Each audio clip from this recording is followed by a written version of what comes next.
to you? Before I answer that, let me share an intriguing Buddhist story that delves into the nature of the self, or what we often refer to as I. Once upon a time, there was a monk named Nāgasena who visited King Milinda of Sagala. The king asked the monk to introduce himself, and Nāgasena responded, "My parents named me Nāgasena, and that's what my fellow monks call me. But this name is only a conventional term. There is really no person, no self it points to." The king, being worldly and educated, found this answer overly profound. So he decided to challenge Nāgasena's view. He asked, "If there are no real persons, then who provides the members of your order with robes, food, lodgings, and other necessities? Who experiences joy when receiving such things? Who lives a righteous life and practices meditation? And who attains nirvana? On the flip side, who is responsible for harming living creatures, stealing, indulging in worldly desires, lying or drinking? If there is no self, does that mean there are no real masters or teachers in your order, making your ordinations meaningless?"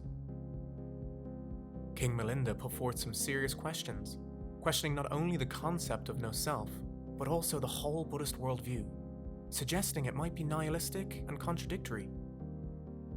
However, Nāgasena remained composed and suggested using an everyday example to explain his perspective. He asked the king about chariots, knowing it was a subject of interest to the king. He inquired, "Is it the pole that is your chariot, your highness, or is it the axle?" The king replied with neither. Nāgasena continued, "Is it the wheels, the framework, the ropes, the yoke, or the spokes of the wheels, or perhaps the goad? Is any of these your chariot?" Again, the king responded negatively. Nāgasena then proposed, "If we take all these separate parts and pile them up, would this be the chariot?" The king replied no. So Nāgasena asked, "Is there anything outside of these parts that is your chariot?" The king replied, "Of course not."